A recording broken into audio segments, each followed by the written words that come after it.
तो factorisation of sum और difference of the cube, मतलब क्यूब का सम, यानी X cube plus Y cube equal to क्या होता है, ये सम हो गया।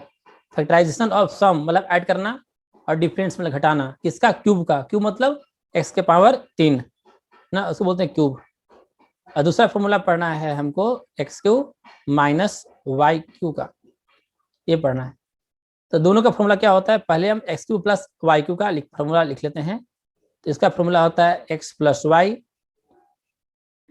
इन ब्रैकेट में x square minus x Y plus Y square, जिसको याद होगा। और एक और फॉर्मूला होता है यहाँ पर X cube minus Y cube का, वह हो जाएगा X minus Y in bracket X square plus X Y plus Y square. तो दो फॉर्मूला तो लिख भी लेना है, उसको क्या करना है, याद भी कर लेना है दो फॉर्मूला को। क्लियर। अब इसी दोनों फॉर्मूला पर क्या होगा, अब आगे क्वेश्चन को करना है। चलो ये लिख लो फॉर्मूला दोनों, उसके बाद क्वेश्चन हम यहाँ पर लिखते हैं।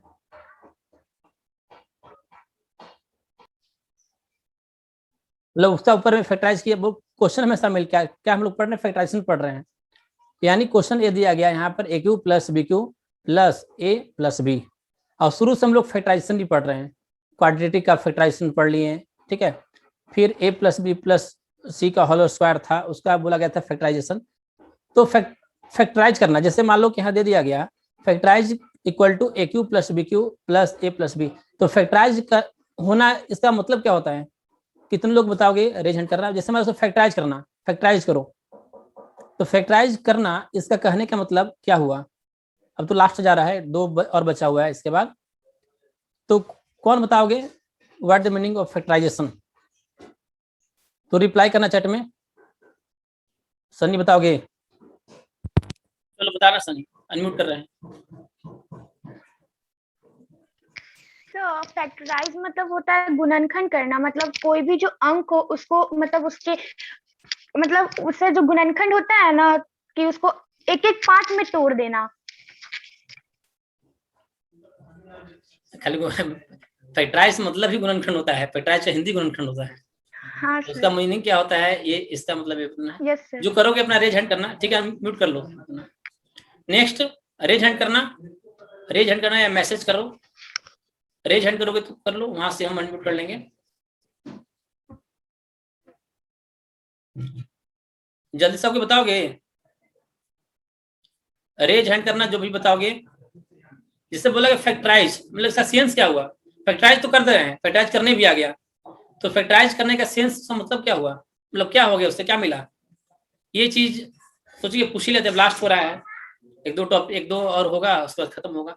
तो तुमको कम से कम इतना आना चाहिए ना कि फैक्टराइज मतलब क्या हो गया। तो और कोई बताओगे तो बताओ, अब पढ़ना से बताओगे तो रेज हैंड करो, रेज हैंड करो अपना।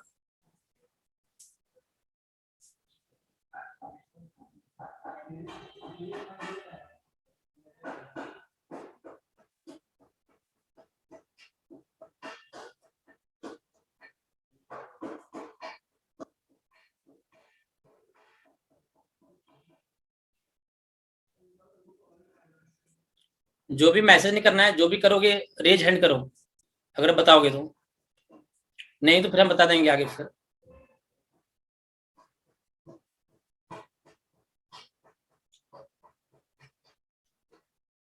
बहुत लोग होंगे ना जिनको आता है, आता होगा, ठीक है, लेकिन होता क्या है कि बता नहीं पाते हैं या बताते नहीं है, ये बताना चाहते नहीं है, नहीं छोड़ो ना, क्या बताना है, क्या होगा, जान रहना है। तो ये सब चीज से बाहर निकल जाना अब, ठीक है। कहीं भी कुछ हो, गलत सही बोलो, जिससे सनी बोली, तुमसे बोली ना, गलती बोली, जो भी बोली, जैसे भी बोली बोली, कम से कम।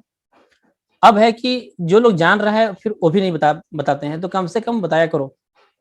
जानने से मतलब नहीं होता है, किसी चीज को एक्सप्रेस करना जरूरी है। बोलने का भी आदत रहेगा तो बाहर में कहीं जाओगे, ठीक है, बढ़िया बढ़िया जगह कहीं जॉब भी करोगे, बोलने का आदत रहेगा, ऑडिटोरियम कहीं रहोगे, कोई पूछा तो ऐसे बता सकते हो। अब जो बताते हैं इसका फैक्टराइजेशन मतलब क्या हो जाता है, कि जैसे यहाँ पर देखो, यहाँ पर X cube plus Y cube था, इसका फैक्टराइज करके क्या हुआ, दो पार्ट में आ गया, ठीक ना, यानी किस फॉर्म में आ गया, प्रोडक्ट के फॉर्म में आ गया। दो फॉर्म में आ गया, यहाँ पर एक्स प्लस वाई, यहाँ पर हो गया X square minus x Y plus Y square, तो दो प्रोडक्ट के फॉर्म में आ गया ना। तो फैक्टराइज करना मतलब कि दो या दो से ज्यादा के क्या होगा, वो प्रोडक्ट के फॉर्म में आ जाएगा। ठीक है, अब इसका मीनिंग क्या हो गया, मीनिंग यह हो गया कि अगर एक्स प्लस वाई दो पार्ट में ब्रेक हुआ ना, X cube plus Y cube, तो दो पार्ट में यहाँ ब्रेक हुआ, एक एक्स प्लस वाई और दूसरा आया X square minus x Y plus Y square. तो इसका मीनिंग यह हुआ कि एक्स प्लस वाई से जब डिवाइड करेंगे ना X cube plus Y cube को, ठीक है, तो रिमाइंडर क्या आ जाएगा, इसका जीरो आ जाएगा। इसका मीनिंग ये हुआ फैक्टराइज करने का मतलब कि जो भी तुम्हारा टर्म प्रोडक्ट के में आया उस प्रोडक्ट का टर्म को उठाओगे, ठीक है, और उस पॉलीमर का जिसका फैक्टराइजेशन हुआ उसे डिवाइड करोगे तो पूरा पूरा कट जाएगा, यानी रिमाइंडर क्या आ जाएगा, इसमें जीरो आ जाएगा। या इससे भी अगर डिवाइड करोगे X square minus x Y plus Y square से डिवाइड करोगे अगर X cube minus Y cube को, ऐसे, ठीक है, तो पूरा पूरा क्या हो जाएगा, डिविजिबल हो जाएगा, पूरा पूरा डिवाइड कर जाएगा, यानी रिमाइंडर क्या आएगा, जीरो आएगा। तो फैक्टराइजेशन का मीनिंग ये हुआ कि जो ब्रेक करने के बाद मतलब फैक्टराइज करने के बाद ना वैसा एक्सप्रेशन पॉलिनोमियल जो प्रोडक्ट के फॉर्म में आ जाएगा, प्रोडक्ट के फॉर्म में आ गया, वो उसको उठा करके डिवाइड करोगे मेन पॉलिनोमियल्स को अगर, तो पूरा पूरा क्या हो जाएगा, कट जाएगा, रिमाइंडर जीरो आ जाएगा। इसका मीनिंग ये हुआ। नेक्स्ट फैक्टराइजेशन का क्वेश्चन दिया है ए क्यू प्लस ए बी, अब इसको सॉल्व करना है। ठीक है, तो चलो इसको सॉल्व करते हैं हम लोग। अब इसमें जिसको नहीं आता है बेसिक, तो क्या है इसमें ए क्यू प्लस बी क्यू, तो फॉर्मूला अप्लाई कर देना है, ऊपर में फॉर्मूला लिख ही दिया गया है।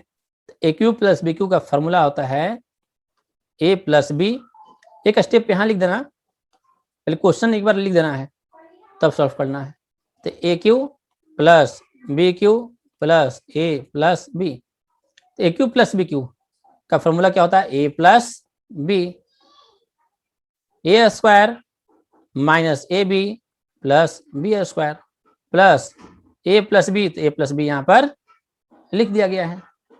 अब यह देखा गया है कि ए प्लस बी इसमें भी है और ए प्लस बी इसमें भी है, तो ए प्लस बी यहाँ पर क्या कर लिया गया, कॉमन कर लिया गया, दोनों में है, तो दोनों में कॉमन है, तो यहाँ पर क्या आ गया, a square minus a b plus b square plus 1।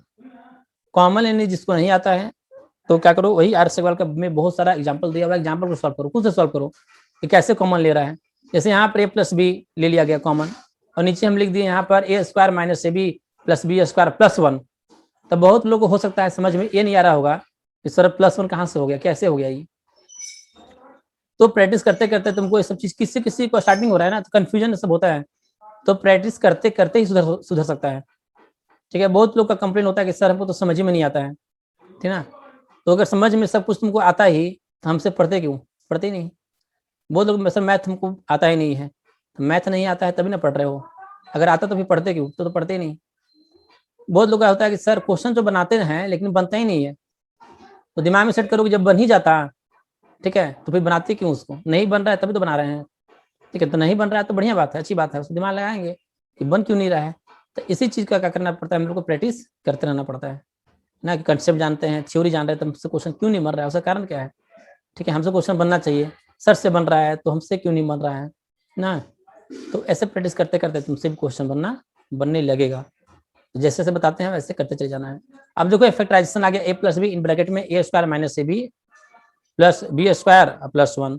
तो इसका कहने का मतलब क्या हुआ, फैक्टराइजेशन होने का मतलब क्या हुआ, तो मतलब यहाँ पर ये हुआ कि देखो फैक्टराइजेशन में लास्ट में क्या है, यहाँ पर ए प्लस बी आया ना, ए प्लस बी से डिवाइड करेंगे अगर a cube plus B cube plus A plus B, तो पूरा पूरा डिवाइड हो जाएगा, रिमाइंडर क्या मिलेगा, जीरो। तो फैक्टराइजेशन का मतलब ये हुआ किसी का रिमाइंडर अगर जीरो नहीं आ रहा है कटने के बाद, यानी वो उसका फैक्टर नहीं है। क्लियर ना। या a square minus a b plus b square plus 1 को डिवाइड अगर करते हैं a cube plus B cube plus A plus b, तब पूरा पूरा कट जाएगा और रिमाइंडर क्या आएगा, जीरो। तो चलो इसको लिख लो, और लिखने के बाद अगर कहीं समझ में अगर नहीं आए तो बताना। तो तुमसे अगर कोई क्वेश्चन अगर मान लो कि दिए और नहीं बन रहा है, तो नहीं बन रहा है ना, तो उस पर कम से कम क्या करोगे, 10-15 मिनट उस पर टाइम दो। 10-15 मिनट टाइम दे रहे हो ना, हो गए ना, तो तुमको लगेगा ना कि मतलब 10-15 मिनट टाइम अगर दे दिए किसी क्वेश्चन में, या 1 घंटा टाइम दे दिए, अब क्वेश्चन मान लो कि नहीं बना, ठीक है, तो मेरा टाइम का क्या हुआ, वेस्ट हुआ, मेरा टाइम वेस्ट हुआ ना। अगर किसी क्वेश्चन में क्वेश्चन सॉल्व कर रहे हैं, 1 घंटा टाइम दे दिए हैं, अगर मान लो क्वेश्चन अगर सॉल्व नहीं हुआ, तो क्या हुआ, मेरा टाइम का वेस्ट हुआ। तो टाइम का वेस्ट नहीं हुआ, ये टाइम का क्या है, इन्वेस्टमेंट है, इतना याद रखना। जितना अगर क्वेश्चन अगर बनाओगे, अगर क्वेश्चन अगर तुमसे अगर नहीं बन रहा है, नहीं बन रहा है तो कोई दिक्कत नहीं है, ठीक है, क्वेश्चन बनना कोई जरूरी भी नहीं है, ठीक है, क्वेश्चन ट्राई करते रहना है। तो किसी क्वेश्चन में तुम अगर कर रहे सॉल्व, अगर 1 घंटा तुमको टाइम लग रहा है, क्वेश्चन नहीं भी बन रहा है, यानी तुम टाइम का इन्वेस्टमेंट कर रहे हो, ठीक है। और जितना टाइम का इन्वेस्टमेंट करोगे, बाद में तुमको उतना ही आउटपुट मिलेगा, उतना ही तुमको फर्स्ट क्वेश्चन बनना स्टार्ट हो जाएगा कुछ दिन के बाद। तो टाइम का अपना इन्वेस्टमेंट किया करो, ठीक है। आधा घंटा क्वेश्चन लेके बैठ गए, नहीं बन रहा है तो देख रहे हैं क्यों नहीं बन रहा है, क्या कारण है। तो टाइम का जितना इन्वेस्टमेंट करोगे, उतना ही क्वेश्चन तुम्हारा क्या होगा, फास्ट बनेगा। अनु तो लिए क्वेश्चन बन गया, क्वेश्चन नहीं बना सर से पूछ लिए, सर से नहीं पूछे तो कोचिंग वाले सर से पूछ लिए, कोचिंग वाले सर अगर नहीं बताए तो नेट से आके देख लिए, और यहाँ पर आकर के 3-4 बार रट्टा मार मार के स्कूल में एग्जाम हुआ, ठीक है, एग्जाम दे दिए, तो क्या हुआ, 100 में 100 मार्क्स आ गया, तो टीचर भी खुश, ठीक है, पेरेंट्स भी खुश, सब खुश हो गए कि मार्क्स तो बहुत बढ़िया रहा है। लेकिन उस मार्क्स से क्या है, तुम्हारा कोई फायदा नहीं है, उस मार्क्स से बस मार्क्स ही दिख रहा है। तो मार्क्स आया कैसे, वो मार्क्स रट्टा मार के आया, ठीक है, 3-4 बार पढ़ के रट्टा मार के वो चीज नंबर लाई है। तो वैसे नहीं लाना है, क्वेश्चन नहीं बने तो कम से कम दिमाग को यूटिलाइज करना है, दिमाग से क्वेश्चन क्यों नहीं बन रहा है, ऐसे करेंगे तो क्वेश्चन ऐसे करेंगे, मतलब ऐसे होना चाहिए। ये नहीं कि क्वेश्चन किसी क्वेश्चन को लेकर 3-4 बार प्रैक्टिस करोगे ना, तो हर एक क्वेश्चन तुमको याद हो जाएगा, और तो बना भी लोगे, 100 में 100 मार्क्स भी आ जाएगा, लेकिन कोई कंपटीशन के एग्जाम में तुम्हारा सिलेक्शन नहीं हो पाएगा। तो सिलेक्शन होने के लिए क्या करना है, अभी से ही दिमाग लगाने के लिए स्टार्ट कर देना है, ठीक ना। ये बहुत अच्छा चीज तुम लोग बता दिए अभी कि दिमाग लगाते रहना, नहीं तो ऐसे ही रटा मार मार के क्वेश्चन एग्जाम में ले आओगे, सब खुश हो जाएंगे, अगल बगल पड़ोसी ना, सब याद कि मेरा बेटी का तुम भाई 100 में 100 आ जा रहा है नंबर मैथ में। अब बाद में होगा कि कंपटीशन के एग्जाम में सिलेक्शन ही नहीं होगा। तो नहीं होने के कारण क्या है कि तुम लोग टाइम दी नहीं, टाइम देना है, क्वेश्चन भी नहीं बन टाइम देना है उस पर, क्वेश्चन क्यों नहीं बन रहा है, थ्योरी पता है तो क्वेश्चन हमसे ही बनना चाहिए। तो ऐसे करते करते करते जब कुछ दिन जब टाइम लगेगा ना, 2 साल 3 साल, जब कंपटीशन के टाइम आने के लिए जब रहेगा, तो हर कंपटीशन तुम्हारा निकल जाएगा, क्योंकि ऑलरेडी तो दिमाग से सोचने के लिए स्टार्ट कर दिए हो, ठीक है। तो दिमाग पर जोर डालना है, इसलिए हम लोग मैथ भी पढ़ते हैं उसी कारण। तो किसी से क्वेश्चन अगर नहीं बने तो हड़बड़ाना नहीं है कि हमसे क्वेश्चन नहीं बन रहा है, सर क्वेश्चन नहीं बन रहा तो बढ़िया है, कोई दिक्कत नहीं है, उसमें दिमाग लगाएंगे हम, ठीक है। अपने मन से अगर 100 में अगर 10 नंबर भी आ रहा है ना तो बढ़िया है, कोई दिक्कत नहीं है, 100 में 20 नंबर भी आ रहा है तो सही है, भले घर से डांट सुन लेना, टीचर से डांट सुन लेना, लेकिन ठीक है, बशर्ते कि चीटिंग कर करके या रट्टा मार के फालतू के नंबर उठाने से बढ़िया फ्री है। तो अपना क्या करना है, अभी दिमाग लगाते रहना है, दिमाग लगा के वो क्या करना, धीरे धीरे वो इंक्रीमेंट अपना होता रहेगा, आज 20 नंबर आएगा, कल 25 नंबर आएगा, 25 से फिर 30 बढ़ेगा, है ना। तो इसी को बोलते हैं हम लोग क्या, कि सक्सेस कर रहा है लोग, ऐसे करते करते सक्सेस तुम कर जाओगे। चलिए नेक्स्ट आगे चलते हैं इसमें। तो एक्स के पावर 6 - 7 एक्स क्यू -8 है, तो यहाँ पर क्या मान ली, x cube equal to t मान लिया गया, ऐसे लिख करके x cube equal to T.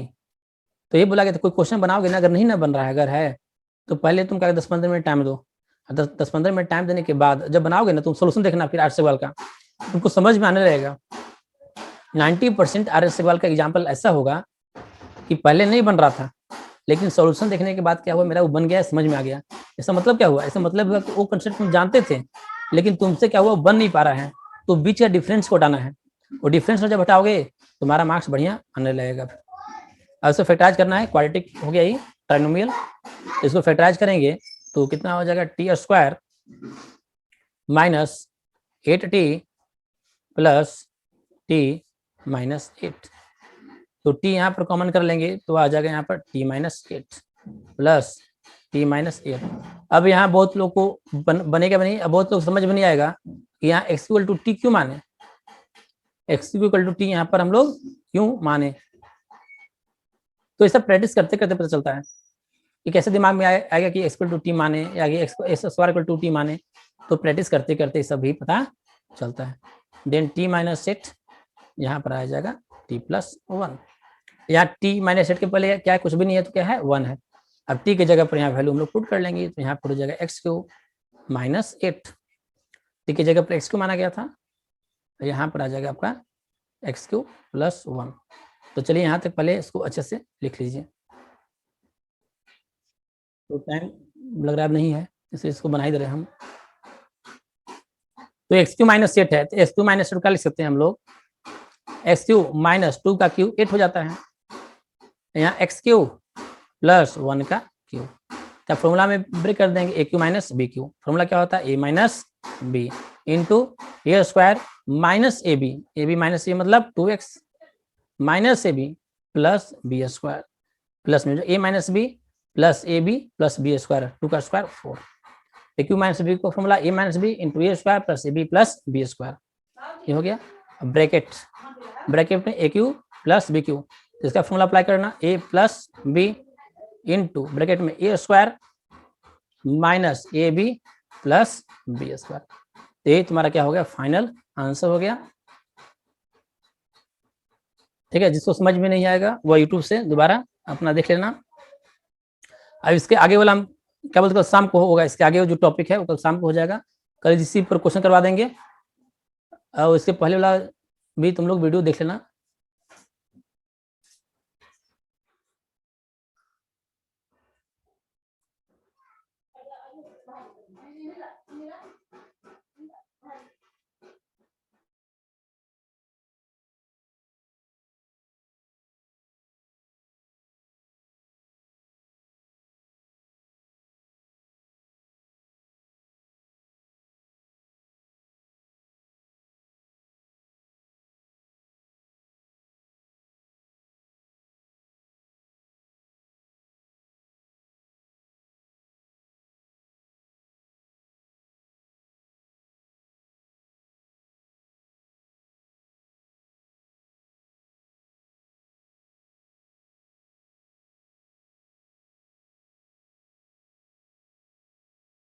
चलो ठीक है, कट कर देते हैं।